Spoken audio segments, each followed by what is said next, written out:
सुप्रभात प्यारे बच्चे, कैसे हैं आप सब। आशा करती हूँ कि आप सब सुरक्षित और स्वस्थ होंगे। तो आज हम कक्षा 7वीं विषय हिंदी वसंत भाग 2 से पढ़ने जा रहे हैं पाठ क्रमांक 15, जिसकी लेखिका है महादेवी वर्मा। तो महादेवी वर्मा लिखित यह पाठ है। यह पाठ एक रेखा चित्र है जिसमें लेखिका ने अपने सभी पालतू पशुओं में से एक मोर जो है उनका पालतू पक्षी, उसके बारे में यहाँ विस्तार पूर्वक जानकारी दिया गया है। एक मोर जिसे उन्होंने नीलकंठ नाम दिया है, उसका वर्णन किया है। उसके स्वभाव, व्यवहार और चेष्टाओं की विस्तृत जानकारी हमें इस पाठ में दी गई है। तो बच्चों चलो शुरुआत करते हैं पाठ को, नीलकंठ इस पाठ को। तो बच्चों हम शुरुआत कर रहे हैं पाठ को। पाठ का नाम है नीलकंठ। उस दिन एक अतिथि को स्टेशन पहुंचाकर मैं लौट रही थी कि चिड़ियों और खरगोशों की दुकान का ध्यान आ गया और मैंने ड्राइवर को उसी ओर चलने का आदेश दिया। तो लेखिका महादेवी वर्मा हमें बता रहे हैं कि एक दिन उनके घर में अतिथि आए हुए थे और अतिथियों को वह स्टेशन पहुंचाकर लौट रही थी कि उनको याद आ गया। किसकी याद आई? तो चिड़ियों और खरगोशों की दुकान की उनका ध्यान आ गया और उन्होंने ड्राइवर को उसी ओर चलने का आदेश दिया। बड़े मियाँ चिड़िया वालों की दुकान के निकट पहुँचते ही उन्होंने सड़क पर आकर ड्राइवर को रुकने का संकेत दिया। मेरे कोई प्रश्न करने के पहले ही उन्होंने कहना आरंभ कर दिया, सलाम गुरुजी। अब लेखिका चिड़िया वालों की दुकान की तरफ पहुंचने वाली ही थी कि उतने में जो बड़े मियाँ थे उन्होंने ड्राइवर को उनके गाड़ी को रोकने का संकेत किया और जैसे ही गाड़ी रुकी तब उन्होंने लेखिका के प्रश्न करने के पहले ही कहना आरंभ कर दिया था और सबसे पहले उन्होंने कहा था, सलाम गुरुजी। पिछली बार आने पर आपने मोर के बच्चों के लिए पूछा था। तो जो बड़े मियाँ थे वह लेखिका से कहने लगे कि सलाम गुरुजी, आप जब पिछले बार आए थे तब आपने मोर के बच्चों के बारे में पूछा था। शंकरगढ़ से एक चिड़ीमार 2 मोर के बच्चे पकड़ लाया है। उसने कहा कि शंकरगढ़ से एक चिड़ीमार यानी क्या होता है? जो चिड़ियों को, पक्षियों को पकड़ता है उसे चिड़ीमार कहा जाता है। तो शंकरगढ़ से एक चिड़ीमार 2 मोर के बच्चे पकड़ लाया है। एक मोर है तो उनमें से एक मोरनी आप पाल ले। वह लेखिका से कहने लगे बड़े मियाँ कि आप इनको पाल ले, मोर के पंजों से दवा बनती है। ऐसे ही लोग खरीदने आए थे।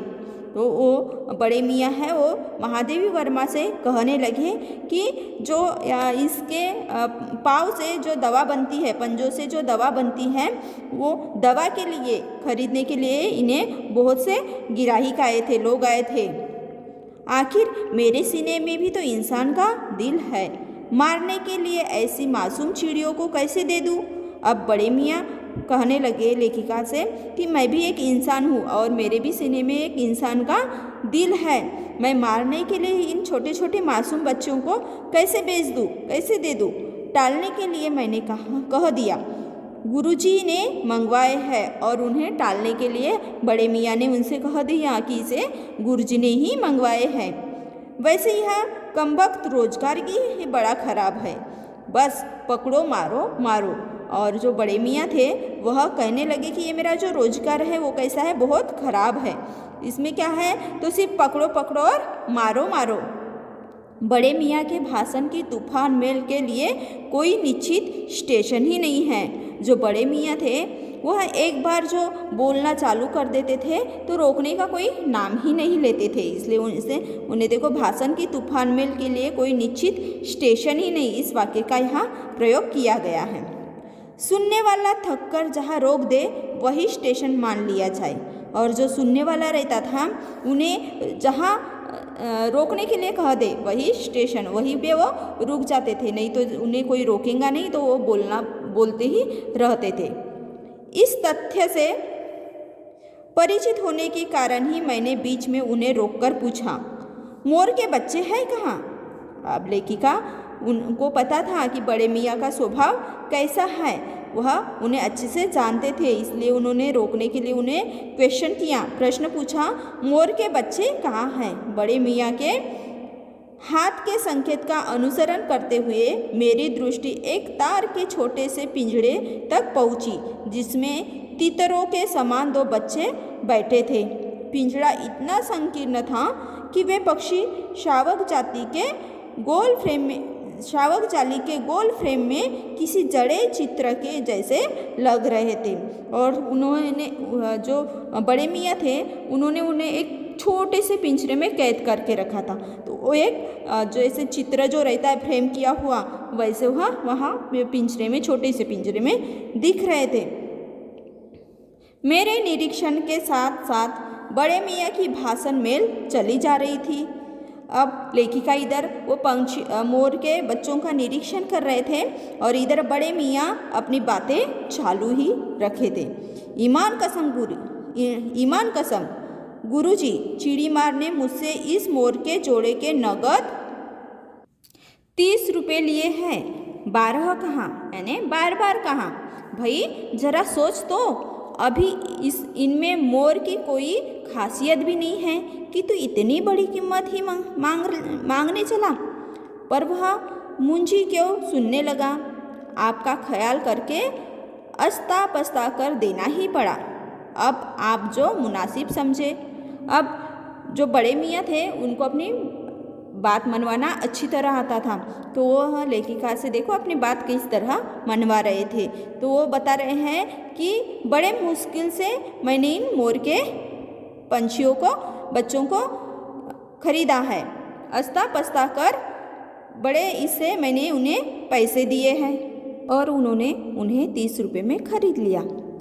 अस्तु 30 चिड़ीमार के नाम के और 5 बड़े मियाँ के ईमान के देकर जब मैंने वह छोटा पिंजड़ा कार में रखा, तब मानो वह जाली के चौखटे का चित्र जीवित हो गया। अब लेखिका ने उन्हें 30 रुपये, उनकी जो मोर के जो बच्चे थे, शावक जो थे, उनकी कीमत 30 रुपये बताई थी और 30 रुपये, और जो बड़े मियाँ थे उनके लिए उन्होंने 5 रुपये, ऐसे 35 रुपयों में उन्होंने वह बच्चे अपने घर में लाए थे। जैसे ही उन्होंने अपने जो गाड़ी थी उनकी, वहाँ उन बच्चों को उनके पिंजरा कार में रखा, तब वह जो चौखट में जो चित्र था, ऐसे चुपचाप वह संकीर्ण ऐसे पिंजरों में पड़े हुए जो पक्षी थे, छोटे छोटे जो पक्षियों के बच्चे थे, वह छटपटाने लगे, मानो पिंजरा ही सजीव और उड़ने योग्य हो गया हो। घर पहुंचने पर सब कहने लगे, तीतर है, मोर कहकर ठग लिया। जैसे ही लेखिका महादेवी वर्मा ने वह शावक को घर में लाया, तो उनके घर के लोग कहने लगे कि दुकानदार ने तुझे तो ठग लिया है, यह मोर के बच्चे नहीं है तो किसके बच्चे हैं? तीतर है। कदाचित अनेक बार ठगे जाने के कारण ही ठगे जाने की बात मेरे चिढ़ जाने की दुर्बलता बन गई थी। दुर्बलता मीन्स कमजोरी बन गई थी। हमेशा लेखिका को ठगे जाते थे, इसलिए घर के लोग भी उन्हें चिढ़ाते थे। अप्रसन्न होकर मैंने कहा, मोर के क्या सुरखाब के पर लगे हैं? मोर को क्या सुरखाब के पर लगे हैं? है तो पक्षी ही। चिढ़ा दिया जाने के कारण ही स्वभावतः उन दोनों पक्षियों के प्रति मेरे व्यवहार और यत्न में कुछ विशेषता आ गई। पहले अपने पढ़ने लिखने के कमरे में उनका पिंजड़ा रखकर उसका दरवाज़ा खोला, फिर 2 कटोरों में सत्तू की छोटी छोटी गोलियां और पानी रखा। वे दोनों चूहेदानी जैसे पिंजड़े से निकलकर कमरे में मानो खो गए, कभी मेज के नीचे घुस गए, कभी अलमारी के पीछे। अंत में इस लुका छिपी से थककर उन्होंने मेरे रद्दी कागजों की टोकरी को अपने नए बसेरे का गौरव प्रदान किया। 2-4 दिन वे इसी प्रकार दिन में इधर उधर गुप्तवास करते और रात में रद्दी की टोकरी में प्रकट हो जाते। तो दिन में उनके कमरे में जो उनका पढ़ाई करने का जो कमरा था, उस कमरे में इधर उधर गुप्तवास करते थे। वह गुप्तवास यानी वह स्थान जिसका पता ना हो, ऐसी जगह पर वो छिपके बैठे रहते थे और रात में रद्दी की टोकरी में आकर के प्रकट हो जाते थे, यानी रद्दी की टोकरी में आकर के वो बैठ जाते थे।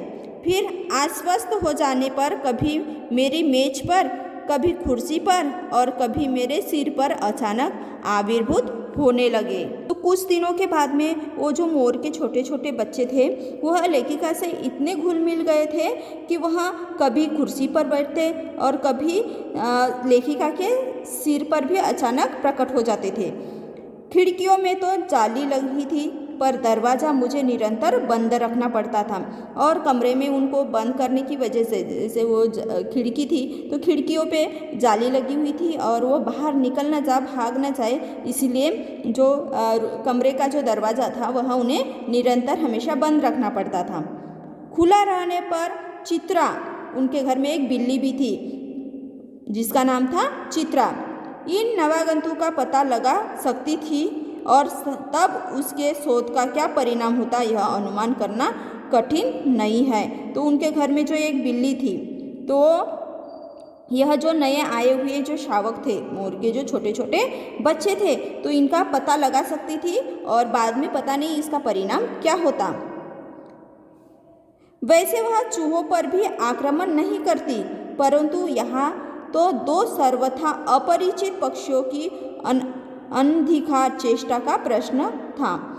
उसके लिए दरवाज़ा बंद रहे और ये दोनों उसकी दृष्टि में ऐसे गहरे मेरी मेज को अपना सिंहासन बना ले। यह स्थिति चित्रा जैसी अभिमानी मार्जारी के लिए असह्य ही कही जाएंगी। जब वो जो चित्रा नाम की उनकी बिल्ली थी उसके लिए यह स्थिति असहनीय थी। जब मेरे कमरे का कायाकल्प चिड़ियाखाने के रूप में होने लगा तब मैंने बड़ी कठिनाई से दोनों चिड़ियों को पकड़कर जाली के बड़े घर में पहुंचाया जो मेरे जीव जंतुओं का सामान्य निवास है। तो वो कुछ दिनों के पश्चात उन्होंने उन छोटे छोटे शावकों को उनके यहाँ जो चिड़ियाघर था उसी में उन्होंने रख दिया। दोनों नवागंतुओं ने पहले से रहने वालों में वैसा ही कुतूहल जगाया जैसा नववधू के आगमन पर परिवार में स्वाभाविक है। जैसे ही उन नवागंतुकों, नए जो आए हुए जो शावक थे, उनको रहने के लिए वहाँ अपने सामान्य निवास में लेके गए तो वहाँ रहने वालों ने ऐसा कुतूहल जगाया कि जैसे कोई नववधू का उनके परिवार में आगमन होने जा रहा है। लक्का कबूतर नाचना छोड़कर दौड़ पड़े और उनके चारों ओर घूम घूम कर गुटुर की रागिनी अलापने लगे। बड़े खरगोश सभ्य सभासदों के समान क्रम से बैठकर गंभीर भाव से उनका निरीक्षण करने लगे। उनकी गेंद जैसे छोटे खरगोश उनके चारों ओर उछल कूद मचाने लगे। तोते मानो भली भांति देखने के लिए एक आँख बंद करके उनका परीक्षण करने लगे। उस दिन मेरे चिड़ियाघर में मानो भूचाल आ गया हो, जैसा ऐसा लग रहा था कि उनके चिड़ियाघर में भूकंप आ गया हो। धीरे धीरे दोनों मोर के बच्चे बढ़ने लगे। उनका कायाकल्प वैसा ही क्रमशः और रंगमय था जैसा इल्ली से तितली का बनना। मोर के सिर की कलगी और सघन ऊंची तथा चमकीली हो गई, चोंच अधिक बंकिम और पैनी हो गई। जैसे जैसे वह मोर के बच्चे बड़े होते गए वैसे उनके शरीर में बदलाव आते गया। गोल आँखों में इंद्रनी की नीलाभ द्युति झलकने लगी। लंबी नील हरित ग्रीवा की हर भंगिमा में छुप छाई तरंगे उठने गिरने लगी। दक्षिण वाम दोनों पंखों में सलेटी और सफ़ेद आलेखन स्पष्ट होने लगे। पूँछ लंबी हुई और उसके पंखों पर चंद्रिकाओं के इंद्रधनुषी रंग उद्दीप्त हो उठे। रंग रहित पैरों को गिरविली गति ने एक नई गरिमा से रंजित कर दिया। उसका गर्दन ऊंची कर देखना, विशेष भंगिमा के साथ उसे नीची कर दाना चुगना, पानी पीना, टेढ़ी कर शब्द सुनना आदि क्रियाओं में जो सुकुमारता और सौंदर्य था उसका अनुभव देखकर ही किया जा सकता है। गति का चित्र नहीं आंका जा सकता। अब यहाँ जो लेखिका है वह उनके मोर का जो शारीरिक बदलाव था उसके बारे में यहाँ वर्णन कर रहे हैं कि किस तरह वह छोटे से बड़े होते गया और किस तरह उसके जो शरीर के जो अंग थे उनमें बदलाव आते गया। मोरनी का विकास मोर के समान चमत्कारी तो नहीं हुआ, परंतु अपनी लंबी छुपछावी गर्दन, हवा में चंचल कलगी, पंखों की श्याम श्वेत पत्रलेखा, मंथर गति आदि से वह भी मोर की उपयुक्त सहचारणी होने का प्रणाम देने लगी। नीलाभ ग्रीवा के कारण मोर का नाम रखा गया नीलकंठ। नीलाभ ग्रीवा यानी नीली गर्दन के कारण जो मोर था उसका नाम उन्होंने नीलकंठ रखा, और उसकी छाया के समान रहने के कारण मोरनी का नाम हुआ राधा, और जो नीलकंठ के साथ में हमेशा उसकी सहचारिणी बनकर के रहती थी उस मोरनी का नाम उन्होंने राधा रखा।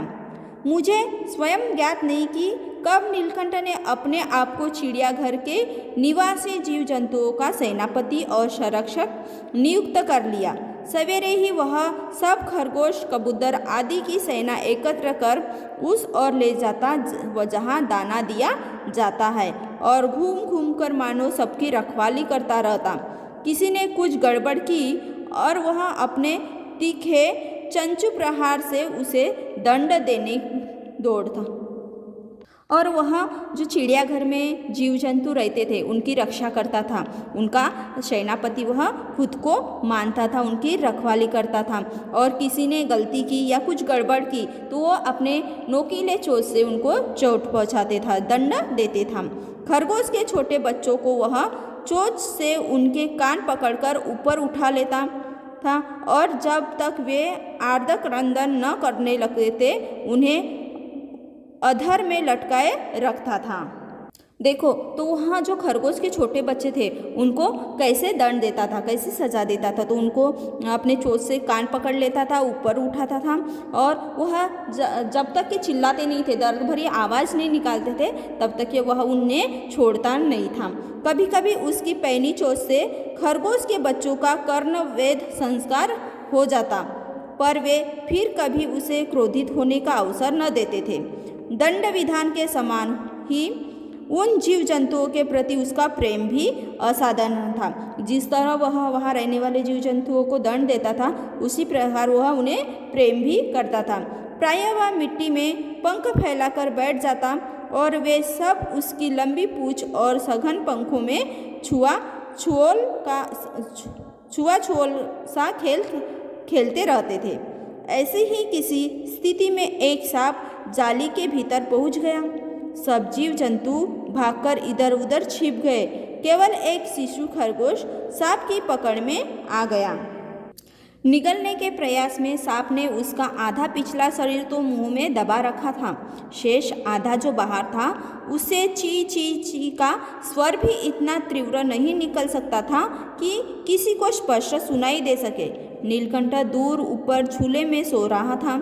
उसी के चौकन्ने कानों ने उस मंद स्वर की व्यथा पहचानी और वह पूंछ पंख समेटकर सर से एक झपट्टे में नीचे आ गया।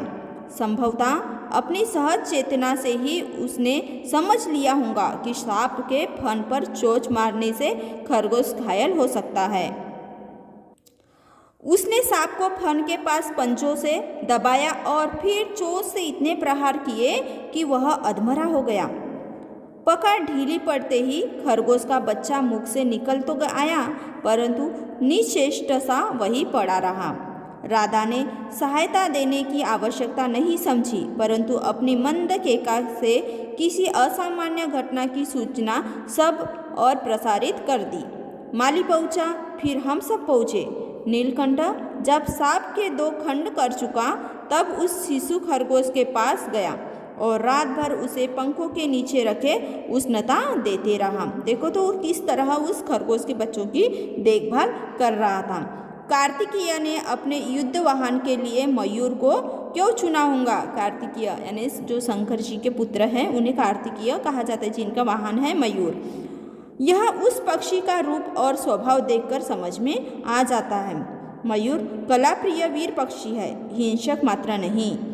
इसी से उसे बाज, चील आदि की श्रेणी में नहीं रखा जा सकता, जिनका जीवन ही क्रूर कर्म है। नीलकंठ में उसकी जातिगत विशेषताएं तो थी ही, उनका मानवीकरण भी हो गया था। मेघों की सावली छाया में अपने इंद्रधनुष के गुच्छे जैसे पंखों को मंडलाकार बनाकर जब वह नाचता था तब उस नृत्य में एक सहजता लय ताल रहता था। आगे पीछे दाहिने बाएं क्रम से घूमकर वह किसी अलग क्षय सम पर ठहर ठहर कर जाता था। राधा नीलकंठ के समान नहीं नाचती थी, परंतु उसकी गति में भी एक छंद रहता था। वह नृत्यमग्न नीलकंठ की दाहिनी ओर के पंख को छूती हुई बाईं ओर निकल जाती थी और बाएं पंख को स्पर्श कर दाहिनी ओर। इस प्रकार उसकी परिक्रमा में भी एक पूरक ताल परिचय मिलता था।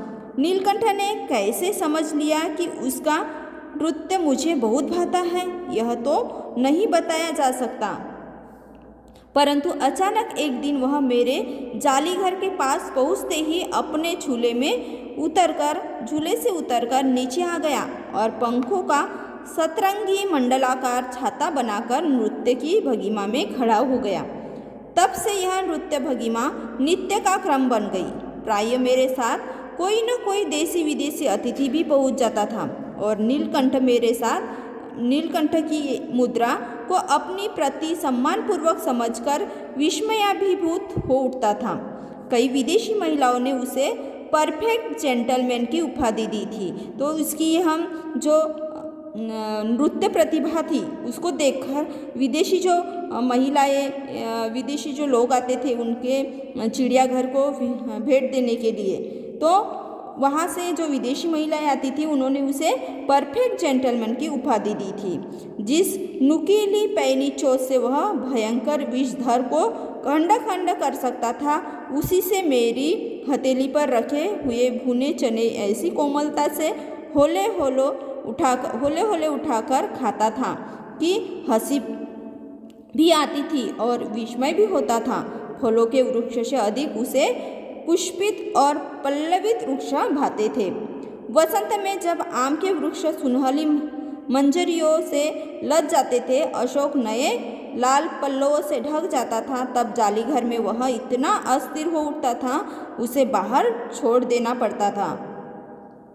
तो बच्चों, हमने देखा कि महादेवी वर्मा ने किस तरह से छोटे छोटे शावकों को अपने घर में लाया था, उसकी परवरिश किस तरह की, और फिर जैसे जैसे वह बड़े होने लगे तो उनमें कौन कौन से बदलाव आए, और जो चिड़ियाघर में रखने के बाद में नीलकंठ और राधा किस तरह रहने लगे, और नीलकंठ जो था वह किस तरह चिड़ियाघरों के सभी प्राणियों की, जीव जंतुओं की रक्षा किस तरह करता था, यह हमने इस पाठ में देखा है। और किस तरह लेखिका उसका नृत्य देखकर खुश हो जाते थे, और जहाँ चिड़ियाघर में जो विदेशी जो मेहमान आते थे तो किस तरह उसकी नृत्य कला देख कर के खुश हो जाते थे, और उसे परफेक्ट जेंटलमैन की भी उपाधि विदेशी महिलाओं ने उसे दी थी। तो यह पाठ आपको समझ में आया होगा, तब अपेक्षा करती हूँ कि यह पाठ आपको समझ में आया होगा। इसका जो शेष भाग है हम वो नेक्स्ट वीडियो में देखेंगे। धन्यवाद।